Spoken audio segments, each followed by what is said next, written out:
ആദ്യം തന്നെ യേശുവെ നന്ദി, യേശുവെ സ്തുതി, യേശുവെ ആരാധന. എൻ്റെ പേര് പ്രിൻസ് മോൻ ജോസഫ്. ഇതെൻ്റെ മമ്മിയാണ്. മമ്മിയുടെ പേര് ലിനി സോഫിച്ചൻ. ഞങ്ങൾ കോട്ടയം കറുകച്ചാലിൽ നിന്ന് വരുന്നു. ഞാൻ ഇന്ന് ഇവിടെ പറയാൻ പോകുന്ന സാക്ഷ്യം എന്നാന്ന് വെച്ചാൽ, എനിക്ക് UK NHS വർക്ക് വിസ കിട്ടിയതിൻ്റെ ഒരു സാക്ഷ്യമാണ് ഞാൻ പറയുന്നത്. ഞാൻ 2022 UK സ്റ്റുഡൻറ്റ് വിസയിൽ പോകുന്നത്. അങ്ങനെ 2022 സ്റ്റുഡൻറ്റ് വിസയിൽ പോയി അവിടെ കോഴ്സ് സക്സസ്ഫുള്ളി കംപ്ലീറ്റഡായി. അത് കഴിഞ്ഞ് എനിക്കവിടെ ഒരു NHS തന്നെ ആദ്യം ജോലി കിട്ടി. ആ NHS ഞാൻ തുടർന്ന് ജോലി ചെയ്തു. എൻ്റെ വിസ തീരെ ഒരു 6 മാസം ഇരിക്കെ ഞാൻ അവരോട് വിസയുടെ കാര്യം ചോദിച്ചപ്പോൾ അവരെന്നോട് പറഞ്ഞു, പുതിയ നിയമത്തിൻ്റെ ഇത് വെച്ച് നീ സാലറി ക്രൈറ്റീരിയ മീറ്റ് ചെയ്യുന്നില്ല, അതുകൊണ്ട് നിനക്ക് വിസ തരാൻ പറ്റത്തില്ല എന്ന് പറഞ്ഞു. അങ്ങനെ ഇരിക്കുമ്പോൾ ഞാൻ വീട്ടിലോട്ട് വിളിച്ചിട്ട് മമ്മിയോട് പറഞ്ഞു, മമ്മി ഇവരിങ്ങനെയാണ് പറയുന്നത്, എനിക്ക് വിസ തരത്തില്ലെന്നാണ് പറഞ്ഞത്. അങ്ങനെയാണെങ്കിൽ ഞാൻ ഡിസംബറിലേക്ക് തിരിച്ച് കയറി വരേണ്ടി വരും എന്ന് പറഞ്ഞു. അപ്പോൾ പപ്പായും ഉണ്ടായിരുന്നു. പപ്പായനോട് പറഞ്ഞു, എടാ നീ വിശ്വസിച്ച് പ്രാർത്ഥിക്ക്, ദൈവത്തിന് അസാധ്യമായിട്ട് ഒന്നുമില്ല, നീ വിശ്വസിച്ച് പ്രാർത്ഥിക്കാൻ പറഞ്ഞു. ഞാൻ അങ്ങനെ വിശ്വസിച്ച് പ്രാർത്ഥിച്ചു. അത് കഴിഞ്ഞ് ഞാൻ ഓരോ ആപ്ലിക്കേഷൻസൊക്കെ വിടാൻ തുടങ്ങി. അങ്ങനെ ഒരു NHS നിന്ന് എനിക്ക് ആദ്യം 2 NHS ഞാൻ ഷോർട്ട് ലിസ്റ്റഡായി. അത് കഴിഞ്ഞ് ഒരു NHS നിന്ന് എന്നെ വിളിച്ചു. ആ NHS ഞാൻ ആപ്ലിക്കേഷൻ എല്ലാം കൊടുത്തു, ഡോക്യുമെൻറ്റ്സ് എല്ലാം ചെയ്തു വന്നപ്പോൾ ഷെയർ കോഡ് കൊടുത്തപ്പോൾ അവരെന്നോട് പറഞ്ഞു, നിൻ്റെ വിസ ജനുവരിയിൽ 3-ാം തീയതി കൊണ്ട് തീരും. അന്ന് വെച്ചാൽ ഡിസംബർ വരെ നിനക്ക് ഇവിടെ നിൽക്കാൻ പറ്റത്തുള്ളല്ലോ, അതുകൊണ്ട് ഞങ്ങൾക്ക് തരാൻ പറ്റത്തില്ല. കാരണം എന്നാന്ന് വെച്ചാൽ ഒന്നെങ്കിൽ നിനക്കൊരു നേഴ്സിംഗ് ബാക്ക്ഗ്രൗണ്ട് വേണം, അല്ലെങ്കിൽ നിനക്ക് 2 ഇയർ NHS എക്സ്പീരിയൻസ് വേണമെന്ന് പറഞ്ഞു.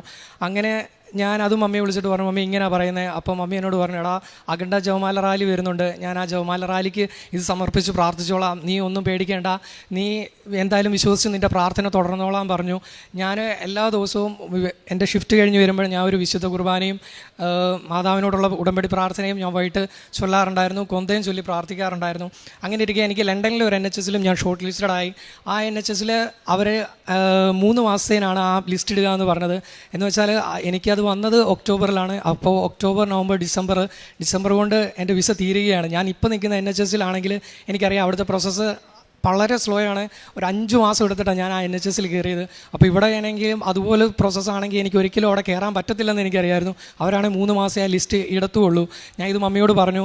അപ്പം എനിക്ക് ആദ്യം കിട്ടിയ ആ NHS നിന്ന് അവർ ആപ്ലിക്കേഷൻ എല്ലാം സ്റ്റാർട്ട് ചെയ്യാൻ തുടങ്ങിയായിരുന്നു. അത് പകുതി വരെ എത്തി നിൽക്കുകയായിരുന്നു. അന്നേരമാണ് അവർ എനിക്ക് എൻ്റെ വിസ കിട്ടത്തില്ല, കാരണം ഇത് കാരണമാണ് എന്ന് വെച്ചാൽ ജനുവരിയിൽ എൻ്റെ വിസ തീരുമല്ലോ, അതുകൊണ്ട് തരത്തില്ലെന്ന് പറഞ്ഞു. ഞാൻ അന്നേരം മമ്മിയോട് അത് പറഞ്ഞു. മമ്മി എന്തായാലും ഇവിടെ അഖണ്ഡ ജവമാല റാലിക്ക് വന്നപ്പം ഒരു നിയോഗം എഴുതിക്കൊണ്ടാണ് വന്നത്, എൻ്റെ മകനെ ലണ്ടനിലെ NHS തന്നെ കിട്ടണമെന്ന്. പക്ഷേ അവിടുന്ന് എൻ്റെ പ്രോസസ്സ് ഒന്നും സ്റ്റാർട്ട് ചെയ്തിട്ടില്ല. ഞാൻ മമ്മിയോട് പറഞ്ഞു, മമ്മി മറ്റേ NHS അവർ സ്റ്റാർട്ട് ചെയ്ത്, ഇവരാണ് എന്നെ വിളിച്ചിട്ട് പോലുമില്ല. പിന്നെ മമ്മി നിനക്ക് ആ ലണ്ടനിലെ NHS തന്നെ കിട്ടും, നീ എന്തായാലും വിശ്വസിച്ച് പ്രാർത്ഥിക്കാൻ പറഞ്ഞു. ഞാൻ അതുപോലെ തന്നെ പ്രാർത്ഥനകൾ തുടർന്നു.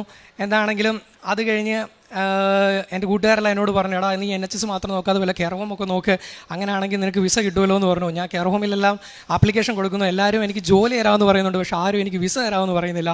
അത് കഴിഞ്ഞ് ഏജൻസികളെ മുട്ടി നോക്കി. അവരൊക്കെ ആണെങ്കിൽ 10-20 ലക്ഷം രൂപയാണ് ചോദിക്കുന്നത്.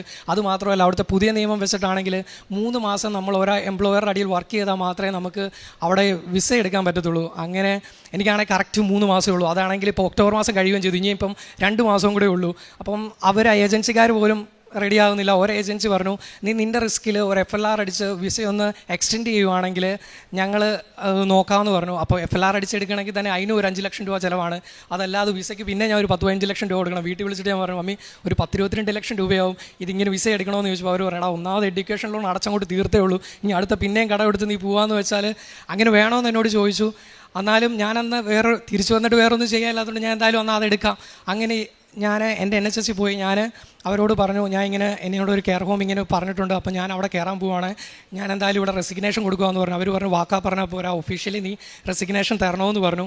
ഞാൻ ഓക്കെ, അങ്ങനെയാണെങ്കിൽ ഒഫീഷ്യലി റെസിഗ്നേഷൻ കൊടുക്കാമെന്ന് പറഞ്ഞു. അങ്ങനെ മമ്മിയെ വിളിച്ചിട്ട് ഞാൻ പറഞ്ഞു, ഞാൻ നാളെ കൊടുക്കാൻ പോവുകയാണ്.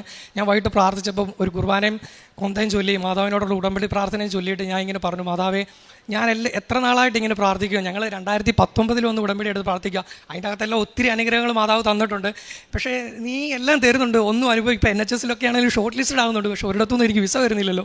അപ്പോൾ ഞാൻ പറഞ്ഞു, മാതാവേ നാളെ എൻ്റെ ഈ പ്രാർത്ഥന നീ കേൾക്കുന്നുണ്ടെന്നുള്ളതിന് നാളെ എനിക്കൊരു അടയാളം കാണിച്ചു തരണമെന്ന് ഞാൻ പ്രാർത്ഥിച്ചു. ഞാൻ അതുപോലെ കിടന്നു. പിറ്റേ ദിവസം രാവിലെ എണീറ്റു. ലോങ് ഡേ ഷിഫ്റ്റാണ്. അപ്പോൾ ഹാൻഡ് ഓവറിന് കയറുന്നതിന് മുമ്പ് മാനേജർക്ക് പോയി റെസിഗ്നേഷൻ കൊടുത്തിട്ട് കയറാൻ വേണ്ടിയാണ് ഞാൻ നിൽക്കുന്നത്. ഞാൻ മമ്മിയെ വിളിച്ചുകൊണ്ട് ഞാൻ പോകുന്നു. ഒരു 6:50 എനിക്കൊരു നോട്ടിഫിക്കേഷൻ വന്നു. ഞാൻ എടുത്ത് നോക്കുമ്പോഴത്തേന് എനിക്ക് ആ ലണ്ടനിലെ NHS എനിക്കൊരു മെയിൽ വന്ന് കിടക്കുവാണ്. നിങ്ങളുടെ ആപ്ലിക്കേഷൻ ഞങ്ങൾ കണ്ടു, നിങ്ങളെ ഞങ്ങളുടെ NHS എടുക്കാം, അടുത്ത 1-2 ദിവസത്തിനാവും ഞങ്ങൾ നിങ്ങൾക്ക് ഓഫർ ലെറ്റർ ഇട്ട് തരും, ഇപ്പം നിൽക്കുന്ന ജോലിയിൽ നിന്ന് റെസിഗ്നേഷൻ കൊടുക്കരുതെന്ന് പറഞ്ഞാണ് അവിടെ വന്ന് നിന്നത്. അപ്പോൾ എനിക്ക് എന്തായാലും ഉറപ്പായി, ഞാൻ തലേദിവസം പ്രാർത്ഥിച്ചത് എനിക്കൊരു അടയാളം കാണിച്ചു തരാനാണ്. അപ്പോൾ എനിക്ക് ഉറപ്പായി എന്തായാലും അവിടുന്ന് വിസ കിട്ടുമെന്ന്. ഞാൻ മമ്മിയോട് പറഞ്ഞു, മമ്മി പ്രാർത്ഥന മുടക്കേണ്ട, മമ്മി തുടർന്ന് പ്രാർത്ഥിച്ചോ, എനിക്ക് അവിടുന്ന് ഇങ്ങനൊരു ഇത് വന്നിട്ടുണ്ട്, അവർ ഓഫർ ലെറ്റർ അടുത്ത ദിവസം ഇട്ട് തരാമെന്നാണ് പറഞ്ഞെന്ന് പറഞ്ഞു. ഞാൻ ഉടനെ തന്നെ ആ കെയർ ഹോമിൽ വിളിച്ചിട്ട് പറഞ്ഞു, നിങ്ങളെൻ്റെ പ്രോസസ്സ് നിർത്തി വെച്ചോ. അവരെന്നോട് പറഞ്ഞത് നവംബർ അവസാനം വന്ന് ജോയിൻ ചെയ്യണമെന്നാണ്. അപ്പോൾ ഞാൻ അവരോട് വിളിച്ചിട്ട് പറഞ്ഞു, പ്രോസസ്സ് നിർത്തി വെച്ചോളൂ, എനിക്ക് അത്രയും പൈസ ഒന്നും ഉണ്ടാക്കാൻ പറ്റിയിട്ടില്ല, നിങ്ങൾ പറഞ്ഞ അത്ര. അപ്പോൾ ഇപ്പോൾ ഒരു NHS എനിക്ക് ഓഫർ ലെറ്റർ വന്നിട്ടുണ്ട്, ഞാൻ അവിടെ എന്തായാലും ജോയിൻ ചെയ്യുക, ഇനിയിപ്പോൾ അത് നടന്നില്ലെങ്കിൽ നമുക്ക് ടൈം ഉണ്ടല്ലോ വിസ എക്സ്റ്റെൻഡ് ചെയ്യാൻ, അപ്പോൾ അന്നേരം ചെയ്യാമെന്ന് പറഞ്ഞു. അപ്പോൾ അവർ പറഞ്ഞു, എന്നാൽ ശരി ആയിക്കോട്ടെ എന്ന് പറഞ്ഞു. ഞാൻ എന്നിട്ട് അവിടെ പോയി എന്തായാലും എനിക്ക് അവരാദ്യം കണ്ടീഷൻ ഓഫർ ലെറ്റർ ഇട്ട് തന്നപ്പോൾ അതിൻ്റെ അകത്ത് ID ചെക്ക് നടത്താനുണ്ടായിരുന്നു.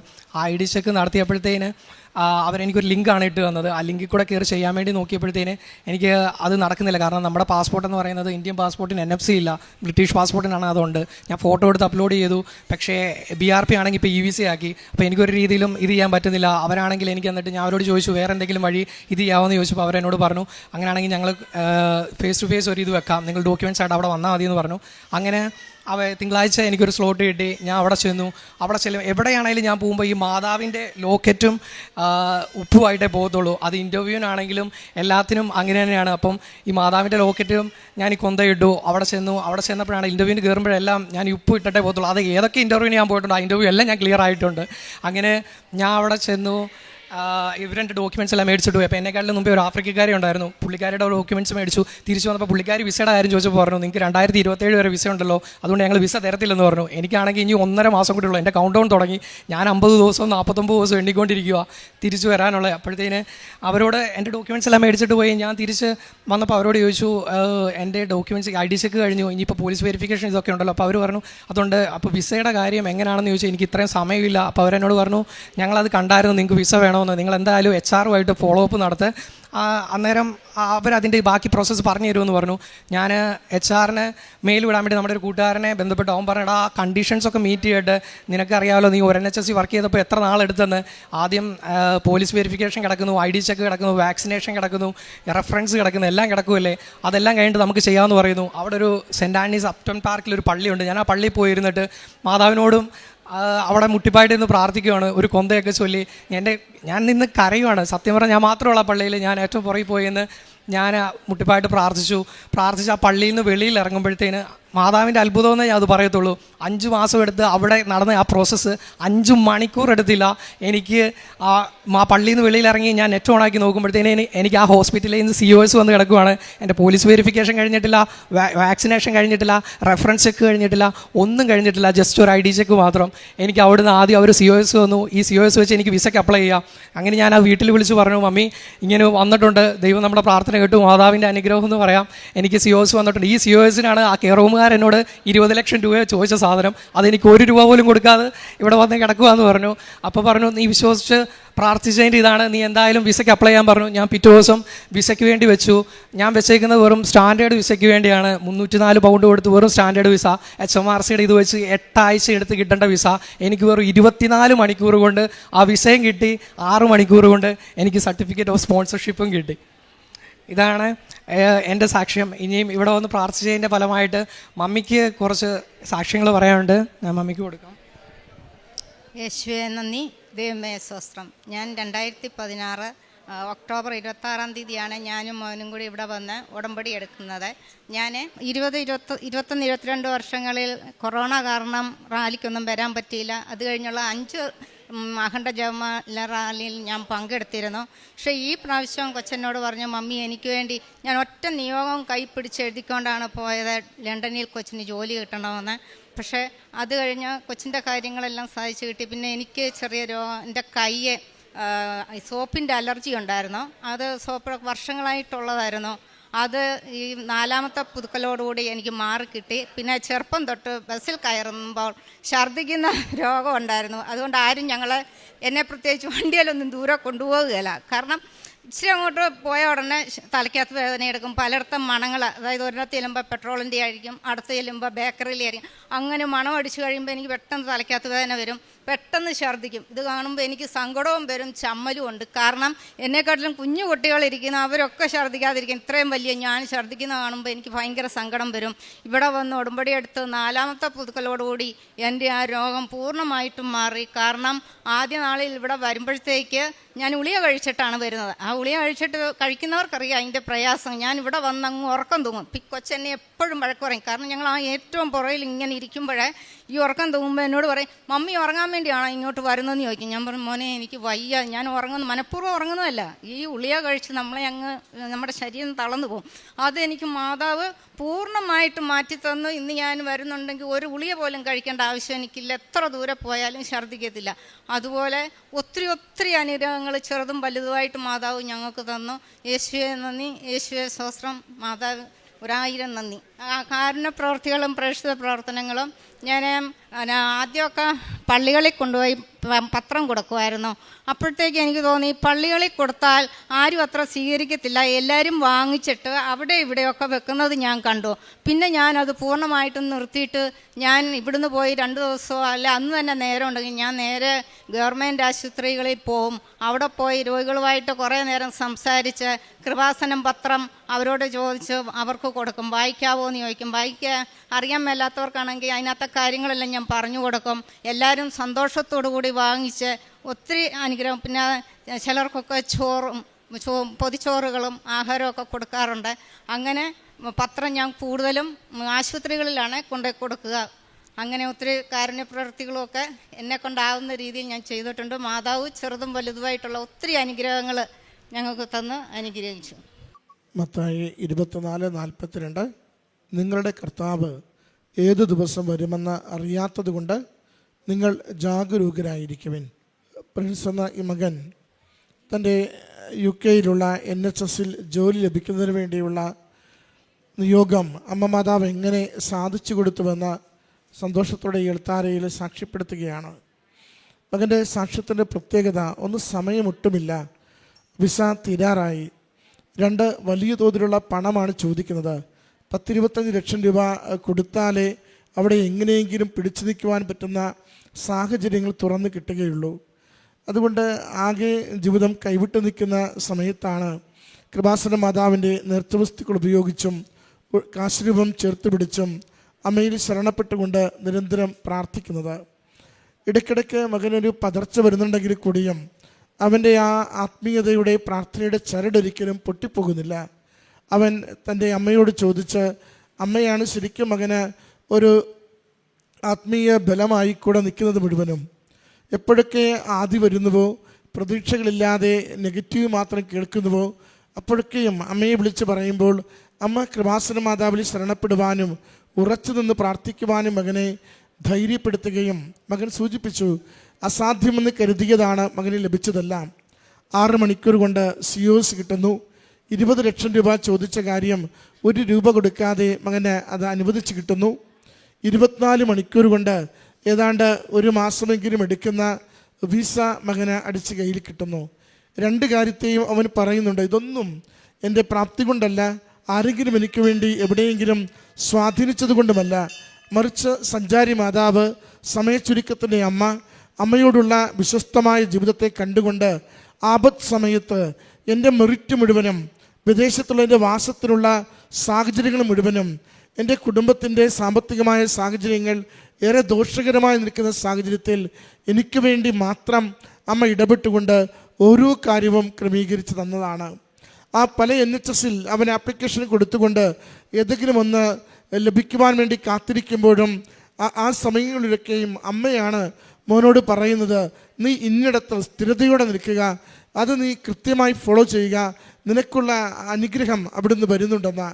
ഇത് ഉടമ്പടി എടുക്കുന്നവർക്ക് ഹൃദയത്തിൽ ലഭിക്കേണ്ട ഒരു പ്രത്യാശയാണ്.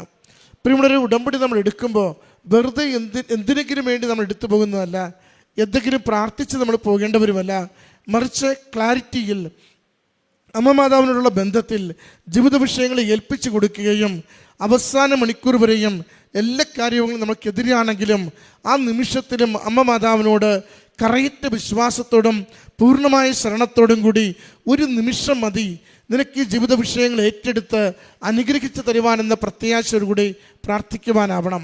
കാരണം യോഹന്നാൻ 2:5 നമ്മൾ കാണുന്നത് അതല്ലേ, ഒരു വീട്ടിലെ വീഞ്ഞ് മുഴുവനും തീർന്നുപോയി. ഒരു വീഞ്ഞ് രൂപീകരിച്ചെടുക്കുന്നതിന് നമുക്കറിയാം 1 മാസം 2 മാസം 1 വർഷമൊക്കെ ഓരോന്നും ക്വാളിറ്റി അനുസരിച്ച് കാലം വേണ്ടതാണ്. പക്ഷേ അവിടെ കലവറക്കാരൻ പറയുന്നുണ്ടല്ലോ, ഇത്ര നാളും ഏറ്റവും മുന്തിയ തരം നീ എവിടെയാ സൂക്ഷിച്ചേ? ഈശോയ്ക്ക് ഒരു നിമിഷം മതിയായിരുന്നു ആ തീർന്നുപോയത് മുഴുവനും ആ കൽഭരണികളിൽ വെറും വെള്ളം നിറച്ചത് ഏറ്റവും മാധുര്യമേറിയ ഏറ്റവും ഗുണമുള്ള വീഞ്ഞായി പകർത്തി കൊടുക്കുവാനായിട്ട്. ഈശോയ്ക്ക് അത്രയേ ഉള്ളൂ. നമ്മൾ ഈശോയോട് അവസാന നിമിഷം വരെയും അചഞ്ചലരായി ജീവിത പ്രശ്നങ്ങളെ ഏൽപ്പിച്ചു കൊടുക്കുമെങ്കിൽ നമുക്ക് സാഹചര്യങ്ങളെല്ലാം എതിരാണെങ്കിലും നമുക്ക് വേണ്ടി പുതിയ പ്രകാശവും നമുക്ക് വേണ്ടി പുതിയ ജീവിത വിഷയങ്ങളും ജീവിതത്തിൻ്റെ അനുഗ്രഹങ്ങളും അമ്മയിലൂടെ ഈശോ നൽകുന്നത് അനുഭവിക്കുവാനാകും. അതിൻ്റെ സാക്ഷ്യമാണ് ഈ മകൻ പറയുന്നത്. കാരണം തിരികെ പോരേണ്ട രീതിയിൽ കാര്യങ്ങളെത്തി. അവിടെ റെസിഗ്നേഷൻ കൊടുത്തിട്ട് ഇനി നാട്ടിൽ നിന്ന് എന്തെങ്കിലും നോക്കേണ്ട ഒരു സാഹചര്യം എത്തി. 10-25 ലക്ഷം രൂപ പെട്ടെന്ന് എടുക്കുവാനാവാത്ത സാഹചര്യം എത്തി. എല്ലാം നെഗറ്റീവ്സ് മാത്രമാണ്. താൻ ഇത്ര ദൂരം സഞ്ചരിച്ച് പഠിച്ച് ക്വാളിഫൈഡായി അവിടെ ഇനി ജോലി കിട്ടി ഭാവി സുരക്ഷിതമാകുമെന്ന് കരുതിയെടുത്ത് നിന്ന് എല്ലാം തറപറ്റിക്കൊണ്ട് തിരികെ പോരേണ്ടി വരുമെന്ന് കരുതുന്ന സമയത്തും മനസ്സിൽ സംശയിക്കാതെ നിയോഗത്തിൽ സംശയിക്കാതെ അമ്മയുടെ കരങ്ങളിൽ കൊടുക്കുന്ന പ്രാർത്ഥന അത് പാഴായിപ്പോവില്ല എന്ന ഉറപ്പോടുകൂടി ആ മണിക്കൂറുകളിൽ മകൻ നടത്തുന്ന ശാന്തതയുള്ള സംയമനമുള്ള അചഞ്ചലമായ ദൈവശരണത്തിൻ്റെ അടയാളമാണ് 6 മണിക്കൂർ കൊണ്ട് അവന് COSും 24 മണിക്കൂർ കൊണ്ട് അവന് വിസയും ലഭിച്ച് അവൻ്റെ ജീവിതം അവൻ്റെ ഭാവി സുരക്ഷിതമായെന്ന് ഈ അൾത്താരയിൽ പങ്കുവെക്കുന്നത്. അതിനോട് ചേർത്ത് തന്നെയാണ് അമ്മയുടെ മറ്റ് രോഗസൗഖ്യങ്ങളെയും ജീവിതത്തിൽ ലഭിച്ച നന്മകളെയും പറയുന്നത്. പ്രിയമുള്ളവരെ, ഉടമ്പടി എപ്പോഴും അവസാന നിമിഷം വരെയും ജാഗരൂകതയോടുകൂടി ദൈവിക ഇടപെടലിന് വേണ്ടി കാത്തിരിക്കുവാൻ നമ്മോട് ആവശ്യപ്പെടുകയാണ്. അവസാനം വരെ ക്ഷമയോടെ പിടിച്ചു നിൽക്കുന്നവൻ, പ്രാർത്ഥിച്ച് ദൈവത്തിന് ശരണപ്പെടുന്നവൻ അനുഗ്രഹം പ്രാപിച്ചു മാത്രമേ മടങ്ങുകയുള്ളൂ. അമ്മ നമ്മളെ കൈവിടില്ല. ഈശോയ്ക്ക് ചേർത്ത് പിടിച്ച് അനുഗ്രഹത്തിൻ്റെ വഴികൾ ഉറപ്പായും നമുക്ക് വേണ്ടി അമ്മ തുറന്നു തരും. നാം ശുദ്ധീകരിക്കപ്പെടേണ്ട ആ സമയം മാത്രമേ ഉള്ളൂ. അത് ശുദ്ധീകരിച്ച് ദൈവത്തിന് മുമ്പിൽ നമ്മൾ ക്ലിയർ ആയാൽ നമ്മുടെ ജീവിത വിഷയങ്ങൾക്ക് ഉത്തരവും പരിഹാരവുമുണ്ട്. അതുകൊണ്ട് ഉടമ്പടി എടുത്ത നമ്മൾ ഓർക്കണമേ, ഒരാഴ്ചയേ ഉള്ളൂ, 1 മാസമേ ഉള്ളൂ, പിന്തിരിയുവാനുള്ളതല്ല. കൂടുതൽ ശരണപ്പെട്ട് അമ്മയിൽ ആശ്രയിക്കുവാൻ വേണ്ടി ഈ മകൻ്റെ സാക്ഷ്യം നമ്മളെ ഓർമ്മപ്പെടുത്തുന്നു. മകന് സമയച്ചുരുക്കത്തിൽ ഇത്ര വലിയ അനുഗ്രഹങ്ങൾ അമ്മ നൽകിയതിന് അമ്മ മാതാവിനും ഈശോയ്ക്കും നന്ദി പറഞ്ഞുകൊണ്ട് കരങ്ങളടിച്ച് ഈ സാക്ഷ്യം നമുക്ക് സമർപ്പിക്കാം. അത്യപൂർവ ദൈവാനുഭവങ്ങൾ ഇനി നിങ്ങൾക്കും സ്വന്തം. ഈ യൂട്യൂബ് ചാനൽ ഇതുവരെ സബ്സ്ക്രൈബ് ചെയ്തിട്ടില്ലെങ്കിൽ ഇപ്പോൾ തന്നെ സബ്സ്ക്രൈബ് ചെയ്യുക. ഈ വീഡിയോ ഇപ്പോൾ തന്നെ നിങ്ങളുടെ സുഹൃത്തുക്കൾക്ക് ഷെയർ ചെയ്തുകൊണ്ട് കർത്താവിന്റെ പ്രേക്ഷിതരാകുക.